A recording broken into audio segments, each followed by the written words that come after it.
Hello students, today we will discuss about the plant reproduction. See, what is the reproduction? The process by which living organisms reproduce young ones of their own kind. You can say that the production of new organism. From one generation there is a production of another or a new generation. That process is called reproduction. See here, we will discuss how plant reproduce. Plant reproduce by seed, leaves, roots and stems. Mostly you know that plants reproduce by seeds, but this is not right. Plant reproduce by stems also, roots also, leaves also.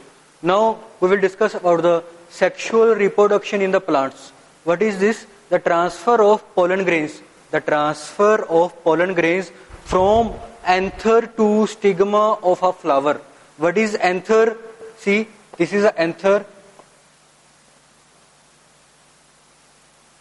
This part is stamen. Stamen is a male part, and this part is called anther, and this part is called filament. The transfer of pollen grains. The transfer of pollen grains from anther to stigma. This is a stigma.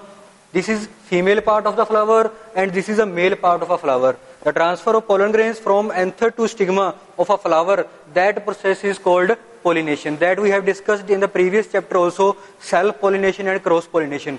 See here, as the pollen grain will fall on the stigma, they will stick to the surface of stigma because stigma is sticky in the nature.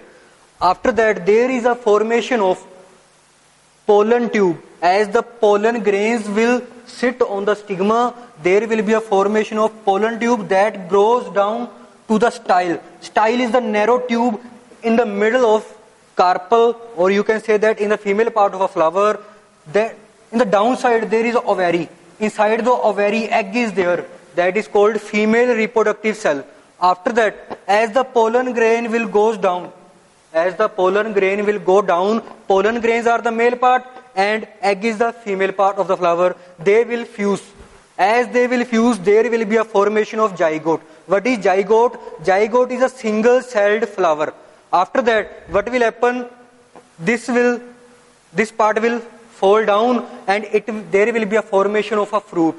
There will be a formation of fruit and this ovary will become fruit, and inside, that is zygote, that will become seed. Like for example, apple, inside the apple there is a seed.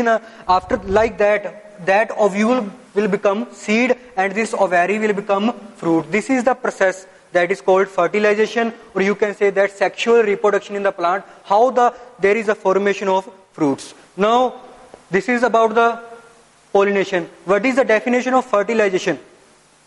Fertilization, the process in which fusion of male reproductive cells, pollen grains, the process in which fusion of male reproductive cells with the female reproductive cells, that process is called fertilization, to form a new organism. See here, male reproductive cells fused with the female reproductive cells, this process is called fertilization. Now we will discuss about the structure of seed. What is the structure of seed? What is there inside the seed and how seed grows? These things we will discuss here.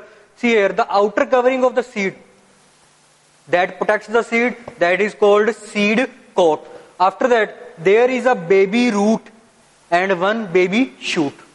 And inside the seed, there are tiny leaves that are called cotyledons. Inside the seed, there are tiny seed leaves that are called cotyledons. Now, seed leaves inside the cotyledon, you can say that seed leaves inside the seed that are called cotyledons. Now, what is the function of baby shoot and what is the function of baby root? As we put seed in the water or in the soil, this baby shoot help in the growing of stems and this baby root help in the growing of roots.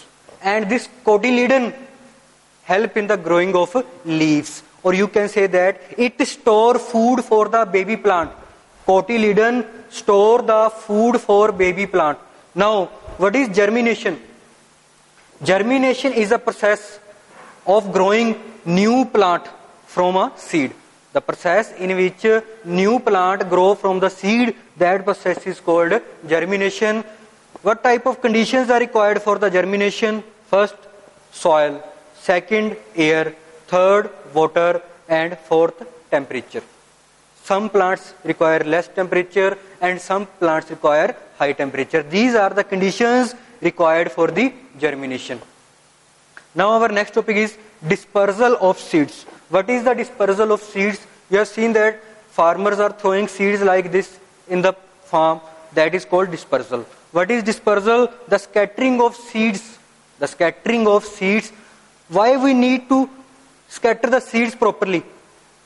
If we not scatter the seeds properly, many plants will grow on the single place, and that will cause overcrowding of the plants. To prevent the overcrowding, we have to use the proper way of dispersal of seeds. Now, to prevent the competition, if we not scatter the seeds properly, many plants will grow on the one place. Then there will be a competition between them for the food, for the space, for the water. To prevent that competition, we have to disperse the seed properly. Help to grow plants on new place. If we disperse the seeds properly, then we will be able to grow the plants on the new places. This is the benefit of dispersal of seeds. Thanks.